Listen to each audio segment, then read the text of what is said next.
Hi friends, நாளைக்கு மகாநதி சீரியலில் என்ன நடக்க போகுதுன்னு பார்க்கலாம். வாங்க ஃப்ரெண்ட்ஸ், வீடியோக்குள்ளே போகலாம்.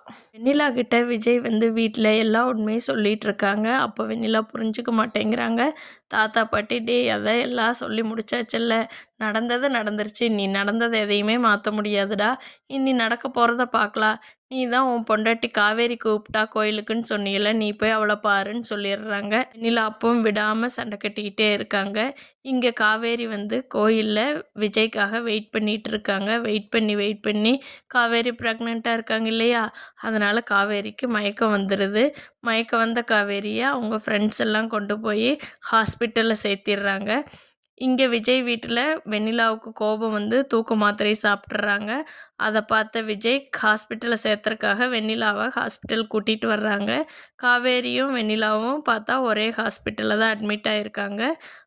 காவேரிக்கு மயக்கம் தெளிஞ்சு பார்க்குறப்போ வெண்ணிலாவை விஜய் தான் ஹாஸ்பிட்டல் கொண்டு சேர்த்திருக்காருங்கிறது தெரியுது. அப்போ வெண்ணிலாவில் என்ன முடிவு எடுக்கிறாரோ விஜய், அதை வச்சு தான் நம்ம ப்ரெக்னெண்ட்டாக இருக்கிறத விஜய்கிட்ட சொல்லணும். அது வரைக்கும் நம்ம விஜய்கிட்ட ப்ரெக்னெண்ட்டாக இருக்கிறது, நம்மளோட குழந்தை வயிற்றில் வளர்றதுன்னு சொல்லக்கூடாதுன்னு முடிவு பண்ணிடுறாங்க.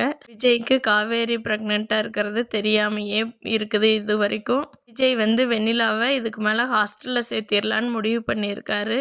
அப்படி முடிவு பண்ணா மட்டும்தான் காவேரி விஜய்கிட்ட உண்மை சொல்லி விஜய் வீட்டுக்கு இருப்பாங்க.